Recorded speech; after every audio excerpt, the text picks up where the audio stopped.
Shalom.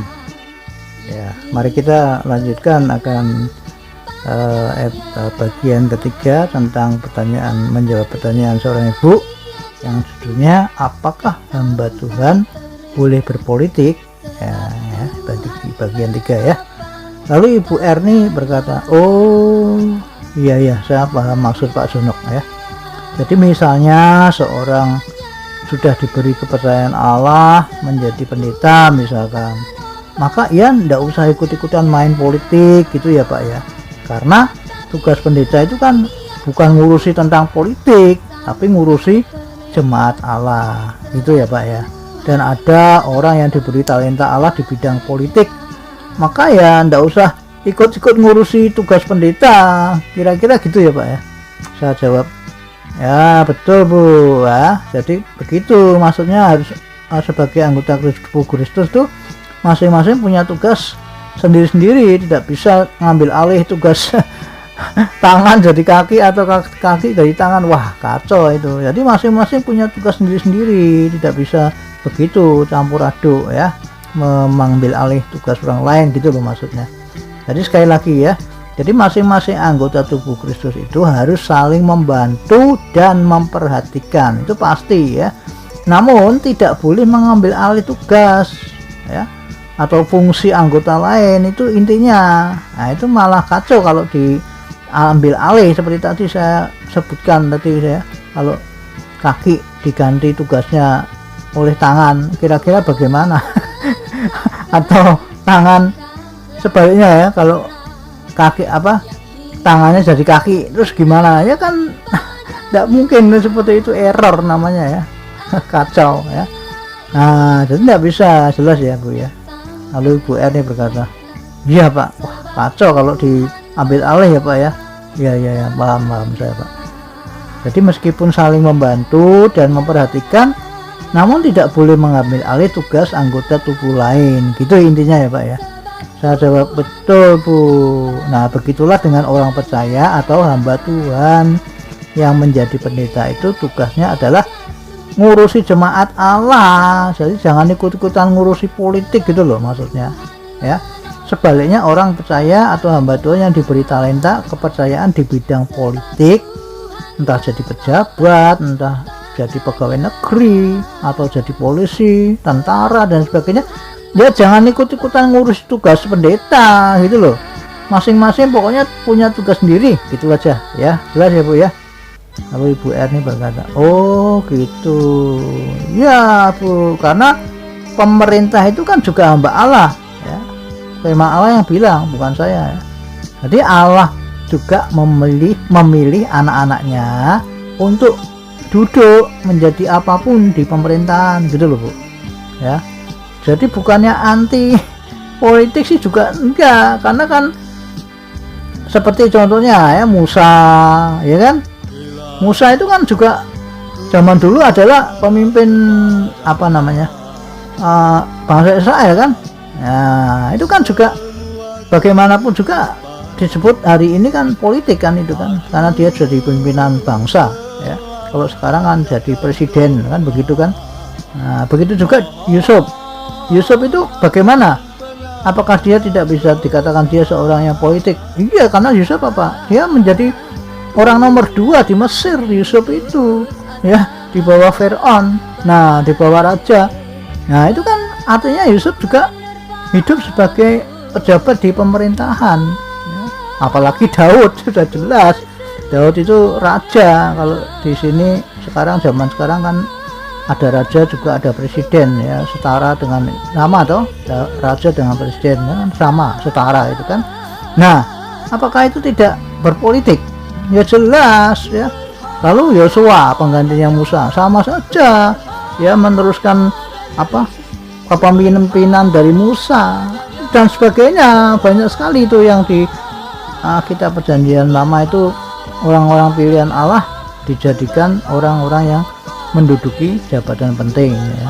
Daniel ya kan, ya macam-macam, banyak sekali, kalau disebutkan satu persatu habis nanti ya. Nah itu adalah hamba-hamba Allah yang dipilih oleh Allah untuk menjadi pimpinan di pemerintahan ya.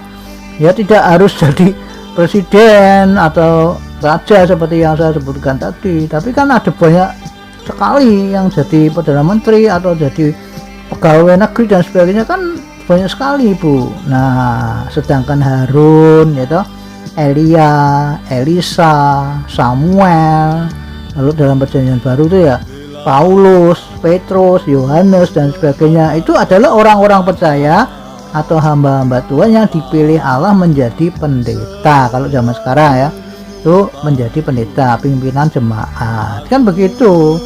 Nah masing-masing mereka ya punya tugas masing-masing berbeda Bu. Itu kalau di dibalik-balik diambil alih tugasnya oleh mereka ya kacau. Misalkan Petrus itu hamba Tuhan atau pendeta, dia maksudnya jadi pendeta disuruh jadi ngurusi kerjaannya raja misalkan, ya kacau, nggak bisa. Atau sebaliknya, dia adalah raja tapi disuruh ngurusi kerjaannya pendeta, ngurus itu ya gitu kan nggak bisa. Jadi paham ya sampai sini ya. Jadi bukan anti politik, tapi sesuai dengan bidangnya. Allah taruh di mana talentanya tadi, gitu loh. Itu yang penting, harus tahu itu. Kalau enggak ya kacau ya. Lalu Ibu Erni berkata, oh gitu ya, paham sekarang saya Pak. Jadi maksudnya bukan berarti semua orang percaya itu tidak boleh berpolitik, tapi harus tahu tugasnya sebagai apa dalam tubuh Kristus itu, lalu bidangnya atau talentanya atau kebisaannya apa, gitu ya Pak. Saya jawab betul Bu. Jadi yang penting itu sebagai orang percaya atau hamba Tuhan itu pasti ia harus hidup taat firman Allah 100%, entah menjadi apapun, tidak peduli ya. Camkan baik-baik itu Bu ya. Jadi sebagai hamba Tuhan, ia pasti hidup taat kepada firman Allah total ya. Mau jadi dokter, mau jadi polisi, mau jadi tentara, mau jadi presiden, mau jadi apa saja ya, itu harus taat kepada firman Allah, tidak bisa tidak. Nah itu yang disebut hamba Tuhan. Nah, sebaliknya kalau dia meskipun jadi pendeta, tapi kalau tidak taat firman Allah, ya itu bukan hamba Tuhan, gitu loh. Jelas ya di sini ya. Ya artinya ia pasti tidak melakukan firman Allah. Orang seperti itu ya berarti kan dosa. Masa hamba Tuhan kok hidup dalam dosa, bagaimana? Ya kan tidak mungkin. Nah itu bedanya. Jadi artinya hamba Tuhan itu pasti hidup benar ya, artinya pasti tidak melakukan kejahatan atau dosa apapun, begitu Bu. Misalnya ya, bila ia menjadi pejabat, ini hamba Tuhan ini jadi pejabat misalkan, maka pasti ia tidak korupsi, nah ya, tidak semena-mena atau diktator misalkan ya, itu dan sebagainya. Pokoknya itu hal yang jahat itu tidak akan dilakukan oleh seorang hamba Tuhan, gitu loh.